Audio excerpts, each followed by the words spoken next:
Há objetos que se recusam a desaparecer completamente, enterrados pela selva, corroídos pelo tempo, esquecidos pela memória humana, mas ali, esperando, como testemunhas silenciosas de verdades que ninguém quis enfrentar. Em agosto de 1969, um Cessna 182 decolou de Belém com destino a Manaus. A bordo, um único passageiro, Valdemar Augusto Silveira, empresário do ramo de exportação, 47 anos, conhecido por sua discrição e por sua crescente fortuna.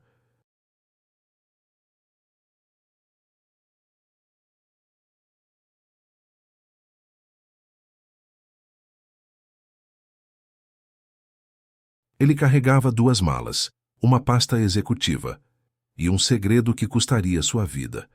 O voo nunca chegou ao destino.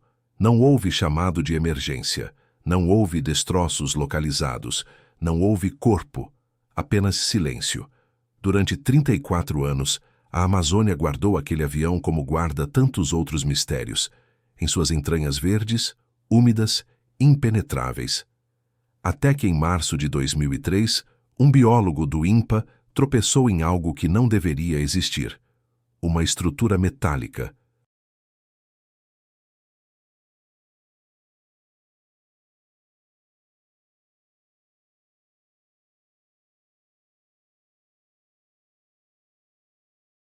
Coberta de cipós, intacta. Esta é a crônica de um objeto que testemunhou o último dia de um homem e revelou, décadas depois, uma verdade que muitos preferiram esquecer. Juliano Tavares não estava procurando um avião. Ele estava a 187 quilômetros ao noroeste de Manaus, em plena reserva Duque, catalogando espécies de primatas para sua tese de doutorado.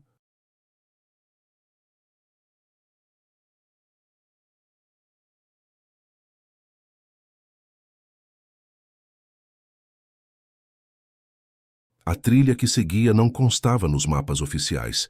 Era um atalho usado por ribeirinhos décadas atrás, agora quase invisível sob a vegetação densa. Era meio da tarde de 11 de março de 2003. O calor úmido grudava na pele. Juliano caminhava devagar, atento aos sons da copa das árvores quando tropeçou. Não em raiz, não em pedra, em metal. Ele olhou para baixo e viu uma barra retangular, fina, coberta de ferrugem e musgo. Abaixou-se, limpou com a mão. Era alumínio.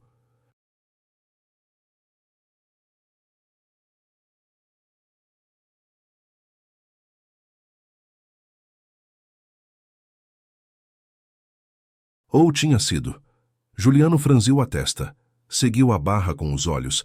Ela se estendia por baixo de uma camada espessa de folhas mortas e galhos caídos. Ele começou a cavar com as mãos, e então viu a asa. O coração disparou. Ele recuou, respirando fundo, e olhou ao redor. A vegetação estava fechada, mas havia uma forma ali. Uma forma grande demais para ser natural. Juliano pegou o facão e começou a abrir caminho. Cortou cipós grossos como braços.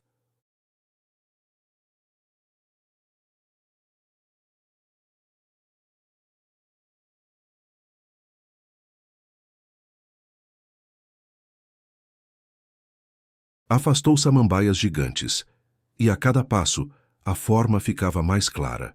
Era um avião. Cessna 182, monomotor.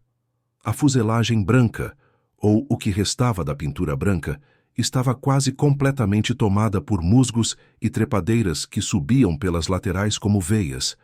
As janelas, sujas e opacas, refletiam a luz filtrada da floresta, mas o avião estava inteiro. Juliano se aproximou lentamente, como se temesse que o objeto pudesse desaparecer se ele piscasse.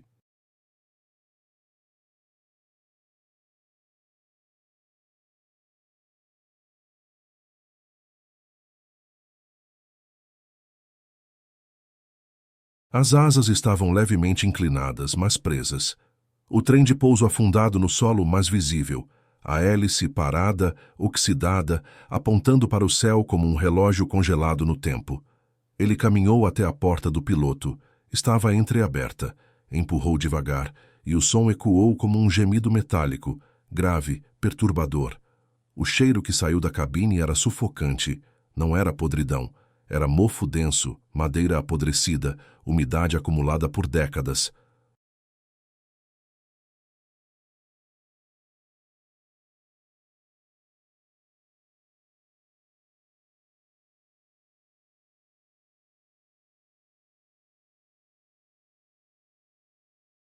Juliano cobriu o nariz com a camisa e entrou. O interior era um cenário surreal.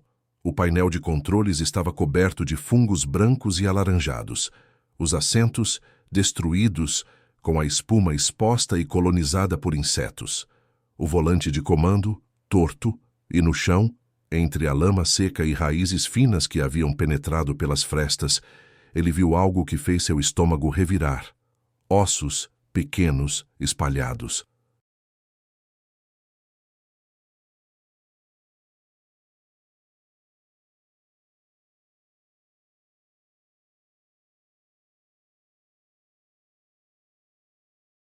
Não humanos, provavelmente de algum animal que havia entrado ali e morrido.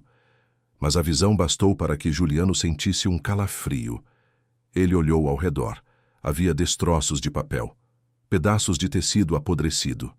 E então, preso entre os destroços do assento do copiloto, ele viu uma mochila de lona. Juliano hesitou, mas a curiosidade venceu. Ele pegou a mochila com cuidado. Estava pesada. Abriu o zíper e quase deixou cair. Dentro havia maços de dinheiro.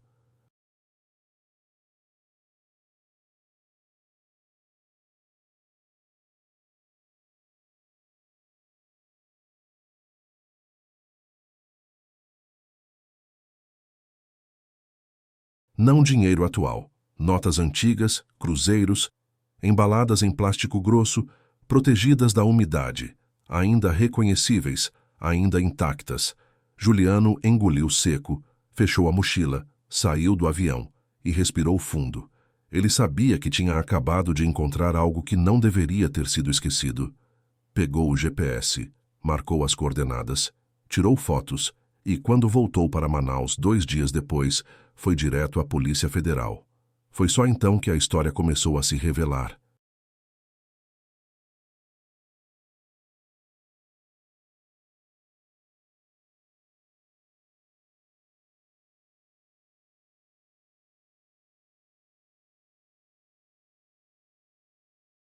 A investigação começou com o número de série do avião. A Polícia Federal enviou uma equipe técnica ao local em 19 de março de 2003. Eles confirmaram Cessna 182, prefixo PT-BKL, registrado em nome de Valdemar Augusto Silveira. O nome não dizia nada aos investigadores mais jovens, mas um agente aposentado, chamado para consulta, arregalou os olhos ao ouvir Valdemar Silveira. Ele repetiu, devagar. Esse caso foi arquivado em 1971. Nunca foi resolvido. Ele explicou.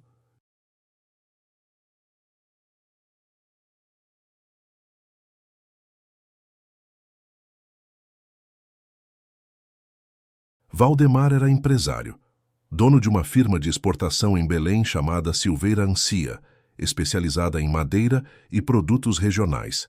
Ele era casado, tinha 3 filhos e era conhecido por ser meticuloso, discreto, quase invisível socialmente.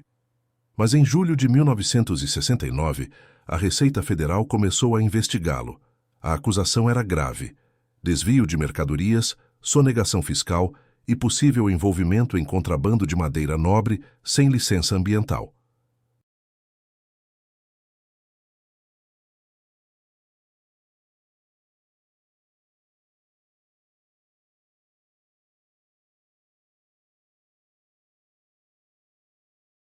Documentos internos indicavam que Valdemar estava sendo pressionado. Reuniões haviam sido convocadas, intimações enviadas, e então, no dia 9 de agosto de 1969, Valdemar apresentou um plano de voo. Origem: Belém. Destino: Manaus. Hora de decolagem: 07:15.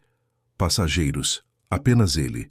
A torre de controle de Belém, registrou a decolagem a 07:22.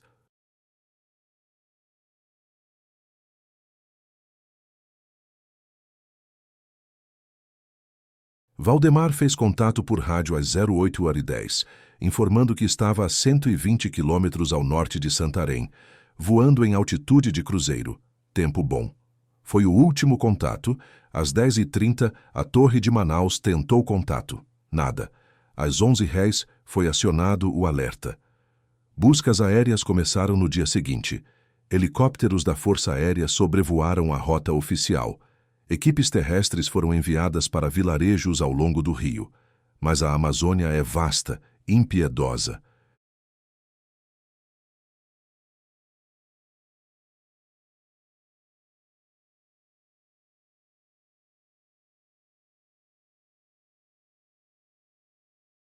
Sem sinal de rádio, sem referência clara, a busca era como procurar uma agulha em um continente verde. As buscas oficiais duraram 7 dias. Nada foi encontrado. A esposa de Valdemar, Amélia, insistiu que ele havia fugido, que tinha medo de ser preso, que ele era inocente e estava apenas tentando proteger a família. Mas sem corpo, sem avião, sem provas, o caso foi arquivado em 1971 como desaparecimento não solucionado. Agora, 34 anos depois, o avião estava ali.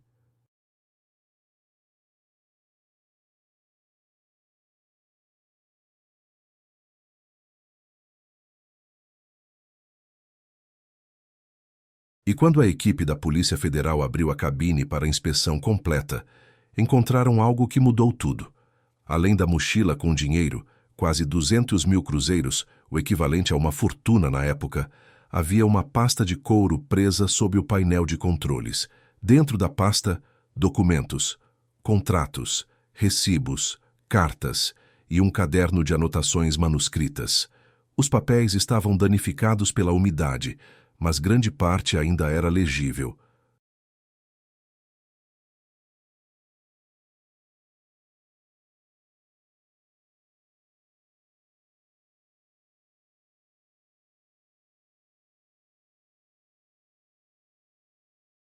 E o que estava escrito ali pintava um quadro devastador. Valdemar não estava apenas sendo investigado, ele estava sendo extorquido. As anotações de Valdemar eram meticulosas. Ele registrava datas, valores, nomes, tudo em letra cursiva apertada, com caneta azul. O caderno tinha 48 páginas. As primeiras eram cálculos financeiros, projeções de lucro, controle de estoque. Mas a partir da página 19, o tom mudava. 15 de maio, 1969, reunião com L. M.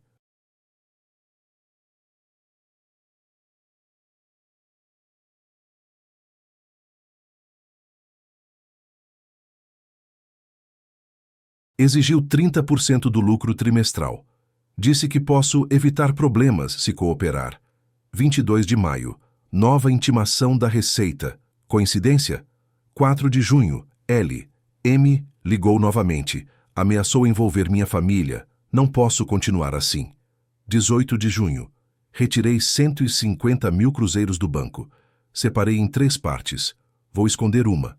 Se algo acontecer, Amélia precisa saber onde procurar. As iniciais L, M apareciam 14 vezes ao longo do caderno.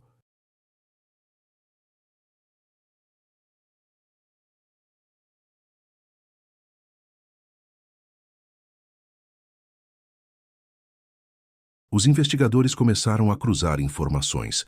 Procuraram registros antigos. Conversaram com ex-funcionários da Silveira Encia e encontraram Lúcio Mendes, ex-fiscal da Receita Federal em Belém. Ele trabalhou na região entre 1966 e 1972. Depois, transferiu-se para o Rio de Janeiro. Aposentou-se em 1988. Morreu em 1996. Mas ele deixou rastros. Testemunhas que trabalharam com Valdemar confirmaram que Lúcio visitava a empresa com frequência, sempre sozinho.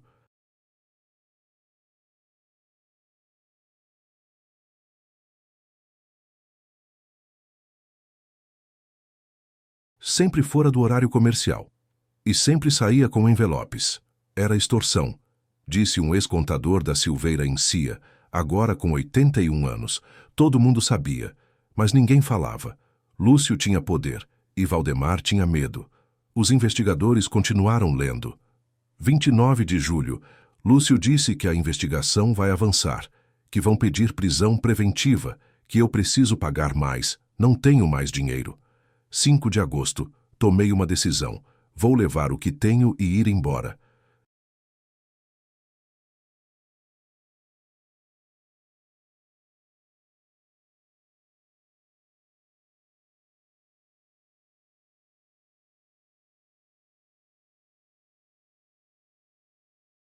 Não posso mais viver assim. Amélia vai entender. As crianças vão entender. 8 de agosto. Amanhã vou voar. Vou para um lugar que ninguém conhece. Vou esconder as provas. E depois vou negociar de longe. Vou denunciar Lúcio. Vou denunciar todos. Era o último registro no caderno. A equipe técnica da aeronáutica analisou o avião. Os tanques de combustível estavam completamente vazios. Não havia sinais de vazamento.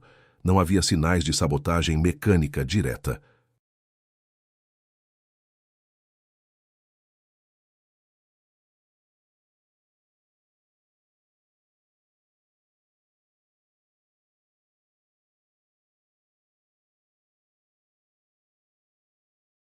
Mas havia algo estranho. O odômetro do painel indicava 1.847 quilômetros, voados desde a última manutenção.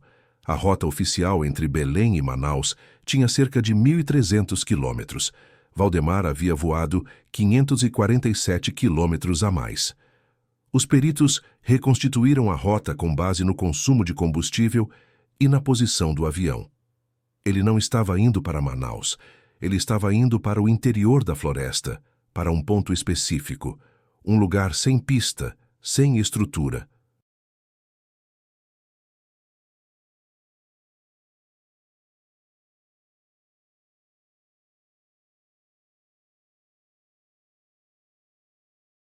E ele sabia que não teria combustível para voltar. Era uma viagem só de ida. Mas Valdemar não esperava morrer ali. Ele esperava pousar, esconder as provas e depois pedir resgate ou ajuda. Só que algo deu errado. A manhã de 9 de agosto de 1969 amanheceu clara em Belém. Valdemar acordou às 5h30. Amélia disse à polícia, em 1969, que ele estava quieto, mas não nervoso.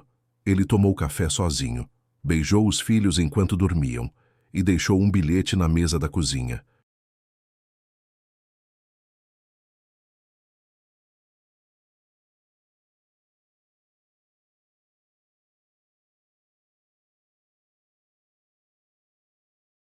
Volto em alguns dias. Confie em mim. Ele saiu de casa às 6h40, dirigindo seu próprio carro até o aeroporto. Carregava 2 malas pequenas, uma mochila de lona e uma pasta de couro. Às 07h, ele apresentou o plano de voo. O funcionário da torre anotou tudo. Destino: Manaus. Motivo: reunião de negócios. Valdemar inspecionou o avião pessoalmente. Verificou o combustível, tanques cheios, 230 litros. Verificou os instrumentos, verificou a carga. E às 07h22 decolou.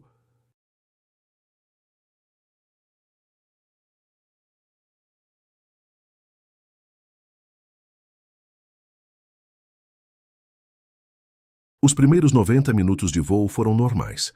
Ele manteve contato regular com a torre, reportando altitude, velocidade, condições climáticas. Mas às 08h47, algo mudou. A torre de Santarém tentou contato de rotina. Valdemar não respondeu. Tentaram novamente às 09h. Silêncio. Só que Valdemar não havia caído. Ele havia mudado de rota. Os investigadores, em 2003, analisaram o mapa encontrado na cabine. Era um mapa aeronáutico antigo, marcado com lápis vermelho.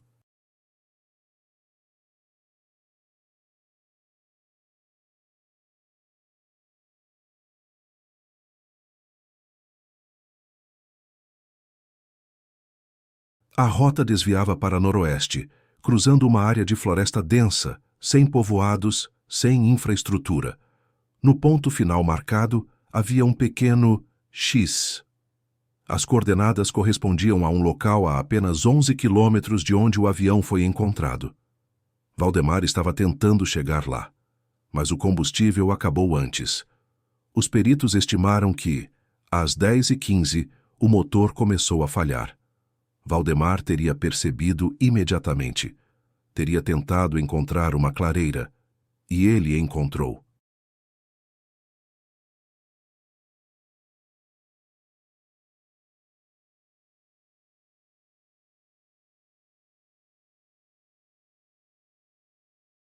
Uma abertura natural entre as árvores, a cerca de 300 metros à frente, pequena, mas visível. Ele tentou pousar. Desligou o motor para economizar os últimos segundos de sustentação. Ajustou o ângulo, mirou a clareira, mas a selva é traiçoeira.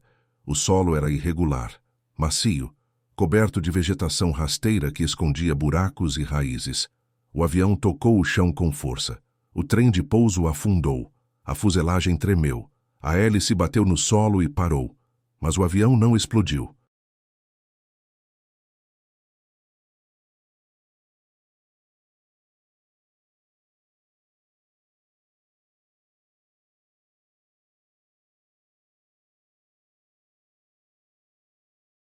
Valdemar sobreviveu ao impacto. Valdemar abriu os olhos no escuro. Não estava escuro. Mas a visão estava turva. Ele piscou. A cabine estava torta. A porta entreaberta. O cheiro de combustível... Não havia combustível. Apenas terra, umidade, floresta. Ele tentou se mover. Dor aguda no ombro esquerdo. Dor no peito. Respiração difícil. Mas ele estava vivo. Os investigadores reconstituíram os minutos seguintes com base nas evidências físicas.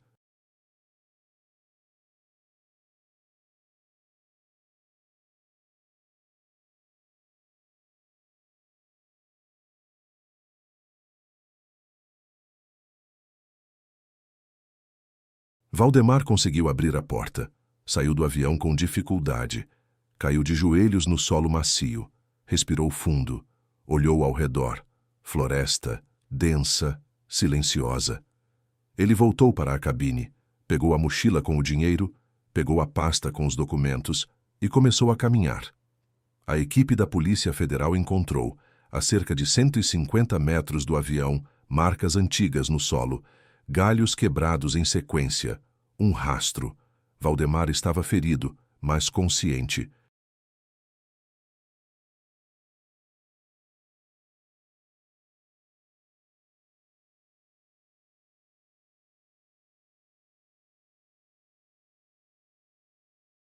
Ele sabia que precisava esconder as provas, que precisava garantir que, se algo acontecesse com ele, alguém encontraria a verdade. Ele caminhou até encontrar uma árvore grande, com raízes expostas. Cavou com as mãos, enterrou a pasta de couro. Depois continuou.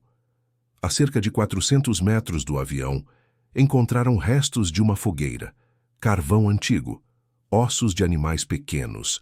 Valdemar havia tentado sobreviver, mas ele estava perdido, sem rádio, sem mapa utilizável.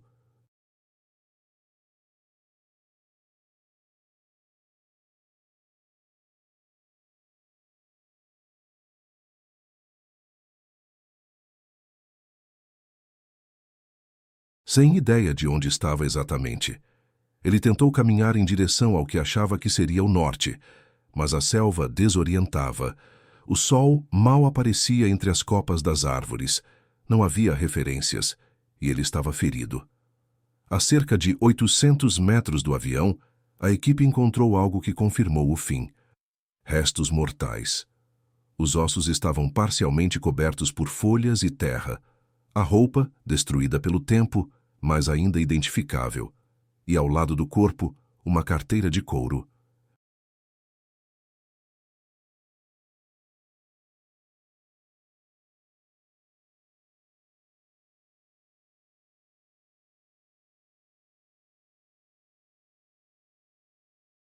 Dentro, A identidade de Valdemar Augusto Silveira. A autópsia dos restos, realizada em abril de 2003, indicou fratura nas costelas, possível perfuração pulmonar e sinais de desidratação severa. Valdemar morreu sozinho, entre 3 e 5 dias após o pouso forçado. Ele tentou, lutou, mas a floresta venceu. Os documentos enterrados por Valdemar foram recuperados em maio de 2003.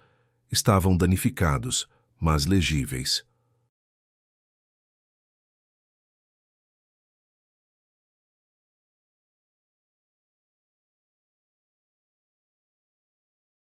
E revelaram um esquema de extorsão que envolvia Lúcio Mendes e pelo menos outros 2 fiscais da Receita Federal. Valdemar não era o único empresário sendo extorquido. Havia outros, mas ele era o único que havia documentado tudo. A Polícia Federal abriu investigação formal, mas Lúcio estava morto. Os outros envolvidos, idem, não houve julgamento, apenas a verdade.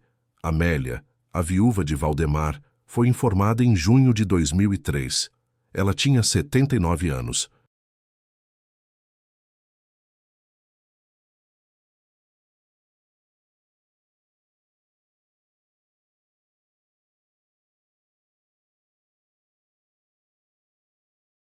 Morava em São Paulo com a filha mais velha. Quando soube, chorou, mas também sorriu. Ele não fugiu, ela disse, segurando a aliança que nunca tirou do dedo. Ele tentou fazer o certo e morreu tentando. O dinheiro encontrado na mochila foi devolvido aos herdeiros. Não valia quase nada em 2003, mas o gesto importava.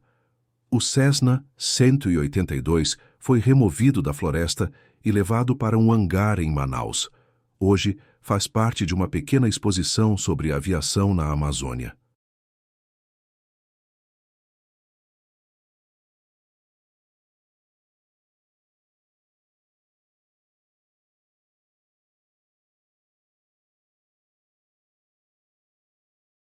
E ao lado do avião, uma placa discreta: Valdemar Augusto Silveira, 1922-1969.